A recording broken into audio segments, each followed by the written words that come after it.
So another case, the migraine that kept on coming back. So we got this 44-year-old female who kept having migraines, and she had been to the best physiatrist in town. She had received prolotherapy, every possible thing to make the pain go, and nothing really worked. So she came to me and she said, "Can you do prolo for me?" We did prolotherapy for her.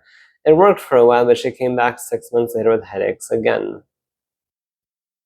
Usually I don't have to inject Prolo that much more, maybe once or twice every 2 years, something along those lines. So this was a bit concerning. When we get into the history, that's where things start to get interesting. She was actually an accountant. She was working full time, but she started getting such bad neck pain and headaches that she started getting Prolo for, but even that couldn't stop the headaches, and she eventually stopped. Being a modern woman, she wanted to keep working, so she started learning to become a beautician. But even with threading and work like that, she was starting to get headaches again. So she got Prolo again, but she couldn't continue. And she didn't want to sit at home and do nothing. So that's when she came to us. Now, we started by doing neurotherapy after taking a really deep history. The first time we did it, she was good for 6 months. She came back with headaches again. And of course, neurotherapy, the key here is understanding what a person is doing, the history that drives these conditions. When we dug in deep enough, we found that her and mom keep fighting, her own mother, who lives with them. So mom and her keep fighting, and in response, she gets a headache.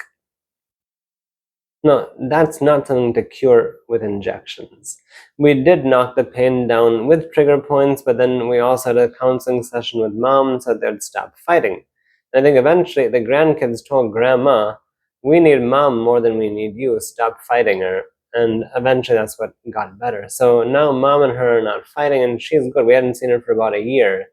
And then she comes up with migraines again. So when we dig into the history, again, what we find is with her newfound freedom, she's spending time in the evening watching TV on the blue screen until late. Then she goes straight to sleep. And Big Boss is her favorite TV show. So she's getting insomnia from the blue light, and then she can't sleep, and then she gets a headache, and then she's tired again. So we did neurotherapy to knock the pain down, but we told her, okay, no more Big Boss on the big screen. She's good for almost a year, and she comes back again, and she gets this little sly smile. And we know what that means. So are you still watching Big Boss? Yes. On the blue screen? No. On the phone before bed. So we can knock down the pain with these kind of things, migraines that never go away, but there'll always be some kind of trigger. The trigger can be external, the trigger can be internal. Part of her rehabilitation program was actually just to strengthen these muscles up here to get her to be more erect, lengthen these muscles so they wouldn't be compressed as much. The neurotherapy really brought the migraines down quite well, so she never really needed prolotherapy again. She has had intermittent stress, like all of us do in life, but she's managed to handle it quite well now that she's removed most of her stressors.